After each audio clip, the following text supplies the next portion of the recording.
노숙자가 정신분열증 진단을 받았다. 강재인과 도유경의 완벽한 복수 계획 강렬한 복수극의 서막이 열린다. 강재인은 1년 전 시어머니 노숙자에게 끔찍한 배신을 당했다. 노숙자는 강재인을 무너뜨리기 위해 그녀에게 과다한 수면제를 몰래 먹이고 정신병원에 강제로 입원시키기 위해 병원 기록까지 조작했다. 그 악몽 같은 시간 속에서 강재인은 모든 것을 잃었다. 하지만 이제 그녀는 돌아왔다. 교통사고로 깊은 혼수 상태에서 깨어난 강재인은 기억상실증에 걸린 척 연기하며 과거 황기찬과 행복했던 순간만을 떠올리는 순진한 여인으로 위장했다. 그녀의 눈빛에는 복수심이 불타고 있었다. 이번에는 황기찬과 그의 가족 모두가 그녀가 쳐놓은 덫에 걸려들 차례였다. 강재인은 황기찬의 집으로 돌아왔다. 황기찬은 그녀의 기억상실을 진심으로 믿었다. 강재인이 잃어버린 기억 속에 그의 범죄를 폭로할 아버지의 녹음이 잠들어 있을지도 모른다는 두려움 때문이었다. 그는 강재인을 곁에 두고 감시하려 했지만 이미 그녀의 소나귀에 들어와 있었다.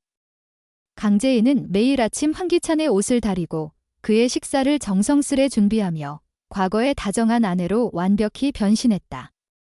그녀의 부드러운 미소와 따뜻한 말투는 황기찬의 경계를 무너뜨렸다. 그는 점점 그녀를 믿기 시작했고 심지어 그녀를 다시 사랑하게 될지도 모른다는 착각에 빠졌다. 하지만 강재인의 미소 뒤에는 얼음처럼 차가운 복수심이 도사리고 있었다. 강재인의 첫 타겟은 노숙자였다. 그녀는 치밀하게 계획을 세웠다. 어느 날 강재인은 자신의 옷을 일부러 찢어놓고 노숙자가 그랬다고 거짓말을 했다. 어머니, 왜 제 옷을 이렇게 만드셨어요? 그녀는 눈물을 글썽이며 황기찬에게 달려갔다. 노숙자는 당황하며 내가 그런 적 없어. 이건 터무니없어 라며 항변했지만 황기찬은 어머니의 말을 믿지 않았다. 어머니, 요즘 왜 그러시는 거예요? 재인이 얼마나 속상하겠어요. 그의 목소리는 날카로웠고 노숙자는 말문이 막힌 채 분노를 삼켰다. 강재인은 속으로 미소를 지었다. 그녀의 계획은 시작에 불과했다. 며칠 뒤 강재인은 또 다른 함정을 준비했다. 부엌에서 음식을 태우고 노숙자가 요리를 하다 깜빡하고 불을 끄지 않아 화재가 날 뻔했다고 소란을 피웠다. 연기가 자욱한 부엌에서 그녀는 놀란 척하며 말했다. 어머니가 요리를 하시다 잠드신 것 같아요. 너무 위험했잖아요. 노숙자는 다시금 결백을 주장했지만 황기찬과 그의 자녀들은 그녀를 의심의 눈초리로 바라보았다. 어머니, 요즘 좀 이상하시지 않나요? 황기찬의 딸이 조심스레 묻자 노숙자는 억울함에 몸을 떨었다. 하지만 아무도 그녀의 말을 귀 기울여 듣지 않았다. 강재인은 그들의 대화를 멀리서 지켜보며 입가에 차가운 미소를 띄었다. 강재인의 계획은 점점 더 대담해졌다. 그녀는 노숙자의 행동이 불안정하다는 인식을 가족들 사이에 심기 위해 작은 실수 하나까지도 과장했다. 노숙자가 물건을 잘못 놓거나 말을 더듬는 순간을 놓치지 않고 황기찬에게 보고했다. 여보, 어머니가 요즘 자꾸 이상한 행동을 하세요. 걱정돼요. 강재인의 걱정 어린 목소리는 진심처럼 들렸다. 황기찬은 어머니의 상태가 심각하다고 믿기 시작했다. 결국 그는 노숙자를 병원으로 데려갔다.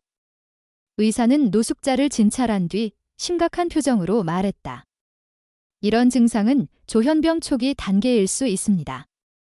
조속히 정신병원에서 치료를 시작하는 게 좋겠습니다. 노숙자는 충격에 휩싸였다.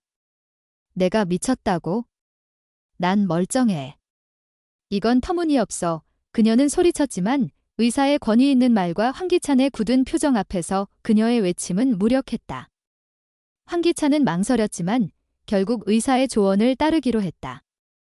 어머니, 이건 어머니를 위한 거예요. 치료받으시면 나아질 거예요. 그의 목소리에는 냉정함이 묻어났다. 노숙자는 눈물을 흘리며 저항했지만 결국 병원으로 끌려갔다. 그녀가 병원 문을 넘어서는 순간 강재인은 멀리서 그 모습을 지켜보며 속으로 쾌재를 불렀다. 이제 어머니 차례가 끝났어. 다음은 누구지? 그러나 이 모든 것은 강재인 혼자만의 계획이 아니었다. 그녀의 동맹, 도유경이 그림자 속에서 그녀를 도왔다. 도유경 역시 노숙자의 또 다른 며느리였다. 그녀는 과거 노숙자에게 끔찍한 대우를 받으며 결혼 생활을 버텨냈고 그 상처는 아직도 그녀의 가슴에 생생했다. 도유경은 의사 출신으로 병원 내 인맥을 활용해 노숙자의 병원 기록을 조작했다. 그녀는 강재인과 손을 잡고 복수를 다짐했다. 두 여인은 노숙자가 자신들에게 저지른 죄를 똑같이 돌려주기로 했다. 노숙자가 강재인을 정신병원에 가둔 것처럼 이제 노숙자가 그 감옥에 갇히는 순간이었다. 강재인의 복수는 이제 막 시작되었다. 그녀는 황기찬의 집안에서 점점 더 큰 영향력을 행사하며 그의 가족을 하나씩 무너뜨릴 계획을 세웠다. 황기찬은 여전히 강재인의 기억상실을 믿고 있었지만 그녀의 모든 행동은 치밀한 계산 아래 이루어졌다. 그녀는 황기찬이 과거 저지른 범죄를 폭로할 녹음 파일을 손에 쥐고 있었다. 그 파일은 황기찬의 모든 것을 파괴할 수 있는 열쇠였다. 하지만 강재인은 서두르지 않았다. 그녀는 황기찬이 자신의 소나귀에서 완전히 무너지는 모습을 보고 싶었다. 한편 노숙자는 정신병원에서 필사적으로 자신의 결백을 주장했지만 누구도 그녀의 말을 믿지 않았다. 병원 안 차가운 벽과 약에 취한 환자들 사이에서 그녀는 점점 절망에 빠졌다. 내가 왜 여기에 있는 거지? 이건 다 강재인 그 여자의 짓이야. 그녀는 이를 악물며 중얼거렸지만 그녀의 목소리는 병원 복도에 메아리칠 뿐이었다.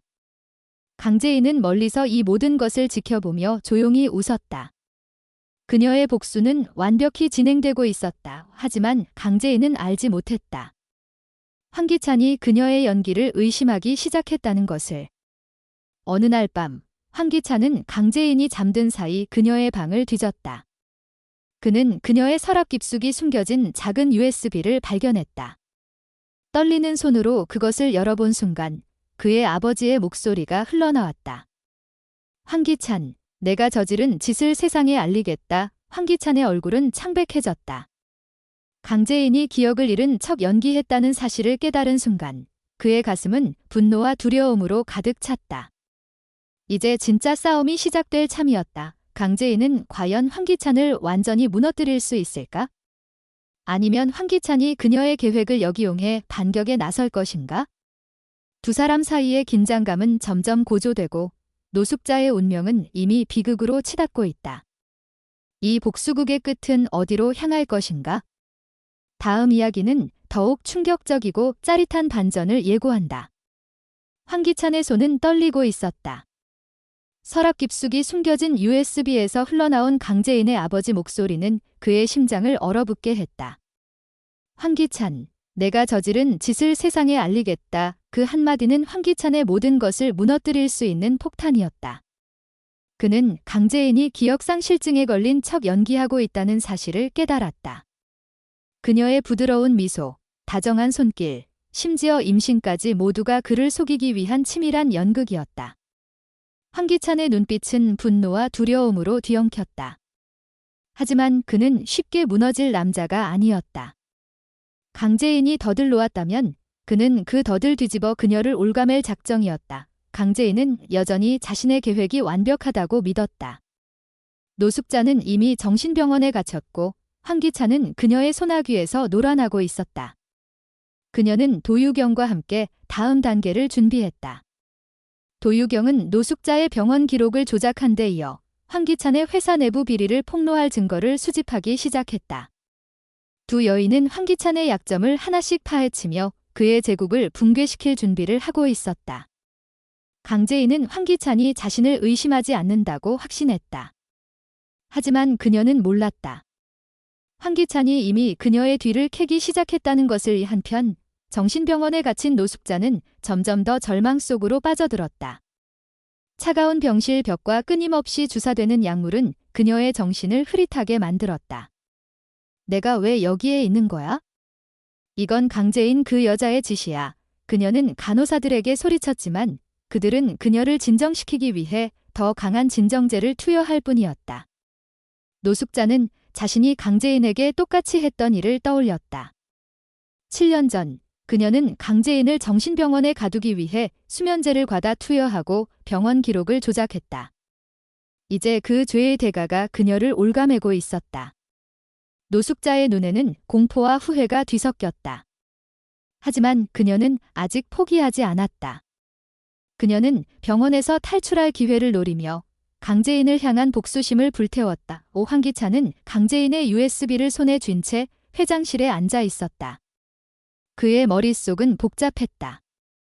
강재인이 그를 속이고 있다는 사실은 분명했지만 그녀가 얼마나 많은 것을 알고 있는지 그리고 어디까지 계획했는지 알 수 없었다. 그는 자신의 비서 윤재민을 호출했다. 강재인의 최근 동선을 파악해. 그녀가 만난 사람, 연락한 전화번호, 모든 걸 조사해. 윤재민은 고개를 끄덕이며 조용히 방을 나섰다. 황기찬은 책상에 놓인 서류를 내려다보며 이를 악물었다. 강재인, 내가 날 가지고 놀았다면 그 대가를 치르게 해주지. 이 며칠 뒤 강재인은 도유경과 비밀리에 만났다. 도유경은 병원 동료를 통해 황기찬의 회사에서 횡령한 자금의 흐름을 추적한 증거를 건넸다. 이거면 황기찬을 법정에 세울 수 있어. 그의 비리와 관련된 계좌 내역, 그리고 김도윤과 패트릭 정이 연루된 사건까지 전부 여기 있어. 도유경의 목소리는 단호했다. 강재인은 서류를 훑어보며 미소를 지었다. 이제 거의 다 왔어. 황기찬은 이제 도망칠 곳이 없어. 하지만 도유경의 표정은 어두웠다. 재인아, 조심해. 황기찬은 만만한 상대가 아니야. 그가 눈치챘다면 우리 계획이 위험해질 수도 있어. 그날 밤 강재인은 집으로 돌아와 황기찬과 마주했다. 그는 평소와 다름없는 미소를 띠고 있었지만 눈빛에는 날카로운 기운이 감돌았다. 재인아, 오늘 좀 피곤해 보이네. 어디 다녀왔어? 그의 질문은 부드러웠지만 강재인은 순간 등골이 서늘해졌다. 아, 그냥 병원에 다녀왔어. 몸이 좀 무거워서. 그녀는 태연히 대답하며 그의 시선을 피했다. 황기찬은 고개를 끄덕였지만 그의 손은 주머니 속에서 USB를 만지작거리고 있었다. 그래, 몸조리 잘해. 우리 둘째도 생각해야지. 그의 말끝에는 미세한 조롱이 묻어났다. 강재인은 그를 힐끗 바라보았지만 아무 내색 없이 미소를 지었다. 다음 날 황기찬은 윤재민에게서 강재인의 동선 보고를 받았다. 강재인이 도유경과 자주 만났습니다. 도유경은 과거 노숙자 여사님의 며느리였고 현재 병원에서 근무 중인 의사입니다. 두 사람이 무언가 계획하고 있는 게 분명합니다. 윤재민은 조심스럽게 보고서를 건넸다. 황기찬의 눈썹이 꿈틀했다. 도유경이라. 그 여자도 끼어들었군. 그는 자리에서 일어나 창밖을 바라보았다. 그의 머릿속에는 새로운 계획이 떠오르고 있었다. 강재인을 무너뜨리려면 그녀의 동맹부터 끊어야 했다. 황기찬은 도유경에게 접근했다. 그는 도유경의 병원으로 찾아가 단도직입적으로 물었다. 도유경 씨, 강재인과 무슨 일을 꾸미고 있는 건가? 도유경은 당황했지만 침착함을 유지하며 대답했다. 무슨 말씀이신지. 저는 그냥 재인과 오랜만에 만난 것뿐이에요. 하지만 황기찬은 그녀의 떨리는 눈빛을 놓치지 않았다. 도유경 씨, 내가 당신 과거를 얼마나 잘 아는지 잊었나. 당신이 병원에서 저지른 일들, 내가 덮어준 거 기억하지? 도유경의 얼굴이 창백해졌다. 황기찬은 그녀의 약점을 정확히 짚었다. 강재인과 손을 끊어. 아니면 당신도 같이 무너질 거야. 의 도유경은 입술을 굳게 다물었지만 그의 협박이 그녀의 결심을 흔들기 시작했다. 한편 강재인은 황기찬의 변화를 감지했다. 그의 말투, 시선, 행동 하나하나가 예전과 달랐다. 그녀는 도유경에게 전화했지만 도유경은 전화를 받지 않았다. 불안감이 엄습했다. 설마 도유경이 배신한 건가? 강재인은 이를 악물며 자신의 계획을 점검했다. 그녀는 황기찬의 비리를 폭로할 최종 증거를 준비하고 있었다. 하지만 그 순간 그녀의 방문이 벌컥 열렸다. 황기찬이 서 있었다. 그의 손에는 USB가 들려 있었다. 제인아, 이게 뭐지? 황기찬의 목소리는 차갑고 날카로웠다. 강재인의 심장이 쿵 내려앉았다. 그녀는 애써 침착함을 유지하며 대답했다. 그게 그냥 오래된 자료야. 왜 그러는 거지? 하지만 황기찬은 그녀의 말을 믿지 않았다. 그는 USB를 책상에 던지며 다가왔다. 강재인, 더 이상 연기하지 마. 내가 기억상실증에 걸린 척한 거 다 알고 있어. 그의 눈빛은 분노로 이글거렸다. 강재인은 순간 말을 잃었지만 이내 미소를 지었다. 그래, 알았어. 그럼 이제 진짜 게임을 시작해볼까? 그 순간 병원에서 탈출한 노숙자가 집으로 돌아왔다. 그녀의 머리카락은 흐트러졌고 눈빛은 광기로 번들거렸다. 강재인, 내가 날 이렇게 만든 거야. 노숙자는 손에 든 날카로운 물건을 강재인에게 겨누었다. 황기찬은 놀라며 노숙자를 막아섰다. 어머니, 진정하세요. 하지만 노숙자는 이미 이성을 잃은 상태였다. 병원에서 받은 약물과 배신감은 그녀를 완전히 망가뜨렸다. 강재인은 노숙자를 바라보며 차갑게 웃었다. 어머니, 이게 바로 당신이 저에게 했던 짓의 대가예요. 그녀의 목소리는 얼음처럼 차가웠다. 하지만 그 순간 노숙자가 갑작스럽게 쓰러졌다. 심장마비였다. 병원에서의 과다한 약물 투여가 그녀의 몸을 망가뜨린 것이다. 황기찬은 어머니를 부르며 절규했지만 노숙자는 이미 숨을 거두었다. 강재인은 그 광경을 묵묵히 지켜보았다. 그녀의 복수는 완성된 것처럼 보였지만 그녀의 가슴에는 묘한 공허함이 남았다. 황기찬은 어머니의 죽음으로 완전히 무너졌다. 그는 강재인을 노려보며 말했다. 내가 원하는 게 이거였나? 우리 가족을 파괴하는 거. 강재인은 대답 대신 그를 바라보며 미소를 지었다. 황기찬, 아직 끝난 게 아니야. 이제 너 차례야. 그녀는 USB를 집어들며 방을 나섰다. 그녀의 손에는 황기찬의 모든 비리를 폭로할 증거가 쥐어져 있었다. 하지만 그 순간 도유경이 강재인에게 메시지를 보냈다. 재인아, 미안해. 황기찬이 날 협박했어. 내가 증거를 넘겼어. 강재인의 얼굴이 굳었다. 그녀는 도유경의 배신으로 모든 계획이 흔들릴 수 있다는 것을 깨달았다. 황기찬은 이미 그녀의 증거를 손에 쥐고 반격을 준비하고 있었다.